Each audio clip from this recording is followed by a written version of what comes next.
आज की horror story सुनने से पहले आप मेरे चैनल पर पहली बार आए हो तो चैनल को सब्सक्राइब कर देना ऐसे ही हॉरर वीडियो देखने के लिए। तो चलिए कहानी शुरू करते हैं। कमला हॉरर स्टोरी। यह कहानी करीब 40 साल पुरानी है। 1980 में 23 साल की कमला की जिंदगी में सब कुछ ठीक चल रहा था, पर एक दिन उसके पिता अचानक कहीं गायब हो गए। उसने अपने पिता को बहुत ढूंढा, लेकिन वह कहीं नहीं मिले।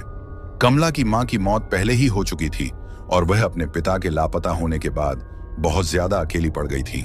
जब कई कोशिशों के बाद भी उसके पिता नहीं मिले तो सबने उन्हें ढूंढना ही छोड़ दिया और हार मान इतनी टेंशन के बीच कमला का ध्यान रखने वाला कोई नहीं था। इसलिए कमला के चाचा चाची ने उसकी शादी प्रभाकर परिवार के बड़े बेटे अजीत से कर दी, ताकि कमला का ध्यान रखने के लिए हमेशा कोई हो। अजीत ने कमला को उसके मुश्किल समय में संभाला और वह थोड़ा बेहतर महसूस करने लगी। कमला अपने नए घर में अपनी नई जिंदगी से एडजस्ट करना सीख रही थी और धीरे धीरे खुश होने भी लगी थी।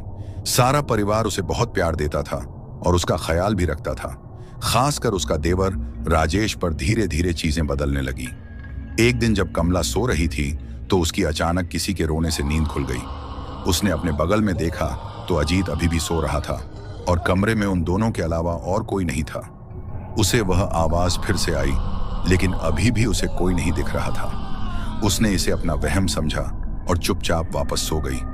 लेकिन उस दिन के बाद से उसे लगभग हर वक्त वो रोने की आवाजें सुनाई देने लगी थीं। उसे ऐसा लगने लगा था कि आवाजें शायद उसके पिता की हैं, जो दर्द में चीख रहे हैं और उससे मदद मांग रहे हैं। कमला अब घबरा चुकी थी और उसने यह बात अजीत और रजनीश को बताई। दोनों ने यह उसका वहम समझा और उसे कहा कि शायद यह इसलिए हो रहा है क्योंकि वह अपने पिता को बहुत मिस कर रही है।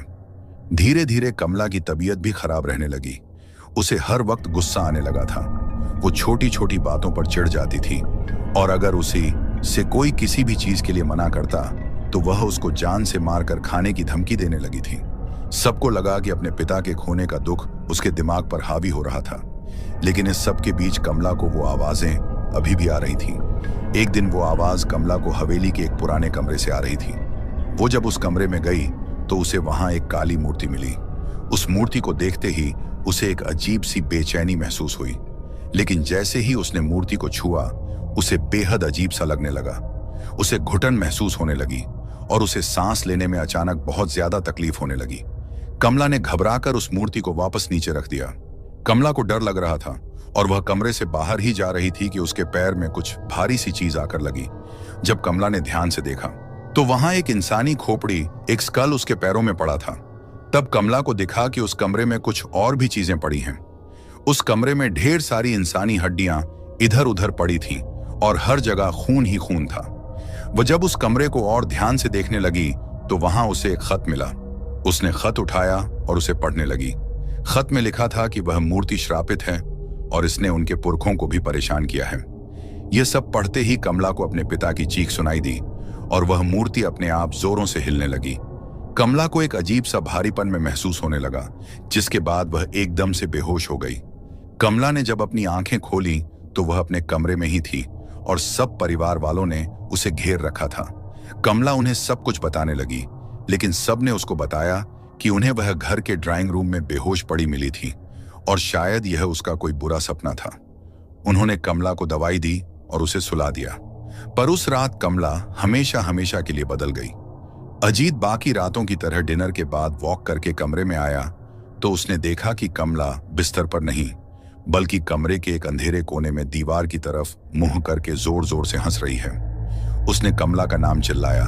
कमला उसकी तरफ मुड़कर रोते हुए मदद मांगते हुए उसे कहने लगी, मैं निर्दोष हूं, मुझे बचा लो। कमला को इस हालत में देखकर अजीत टूट गया और वह उसे गले लगाकर शांत करने लगा। किसी तरह उसने कमला को शांत करके बिस्तर पर लेटा दिया और वह रात जैसे तैसे बीत गई। पर अगले दिन कमला की तबीयत और ज्यादा बिगड़ने लगी। अगर कोई भी उसका नाम लेता तो वह उसकी तरफ मुड़कर उसे जान से मारने की धमकी देती। कमला की शक्ल भी अब बदलने लगी। धीरे धीरे उसका चेहरा सफेद पड़ने लगा था, आंखों के नीचे काले गड्ढे हो गए थे और वह पागलों की तरह बिहेव करने लगी थी। सारा प्रभाकर परिवार कमला को इस हालत में देखकर बहुत परेशान था, क्योंकि कमला ने रात को पागलों की तरह हंसना शुरू कर दिया था।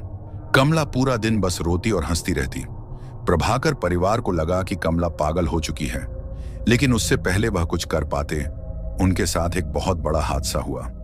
एक दिन शाम को कमला के ससुर अपने रूम में बैठकर चाय पी रहे थे, जब उन्हें एकदम से अपनी पीठ पर ऐसा महसूस हुआ कि जैसे उनकी पीठ में कोई नुकीली चीज घुसा दी। उन्होंने दर्द में जब मुड़कर देखा तो कमला वहां खड़ी पागलों की तरह हंस रही थी। कमला के हाथों के नाखून कमला के ससुर की पेट के अंदर थे।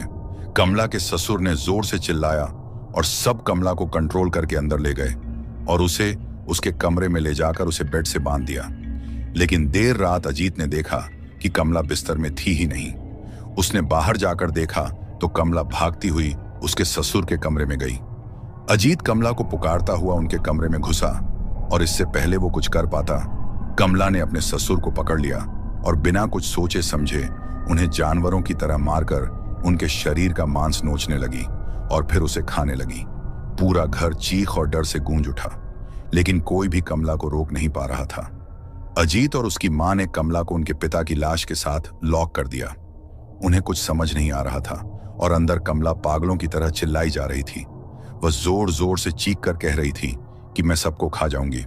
अजीत की मां को समझ आ गया था कि कमला पर किसी का काला साया पड़ गया है या वह खुद एक चुड़ैल बन चुकी है जिसे रोक पाना अब शायद असंभव हो गया है। उस रात उनकी मां अपने दोनों बेटों को लेकर उस हवेली से निकल गई और अपने एक रिश्तेदार के घर चली गई। जब वह अपने रिश्तेदार के घर पहुंचे तो अजीत की मां ने उसे बताया कि कमला के साथ जो हो रहा है वह कोई इत्तेफाक नहीं बल्कि काला जादू जो उनके घर के पूर्वज करते करते मर गए।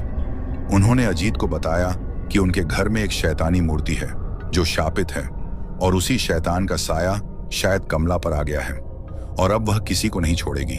कुछ समय बाद उस हवेली से 4 डेड बॉडीज मिली।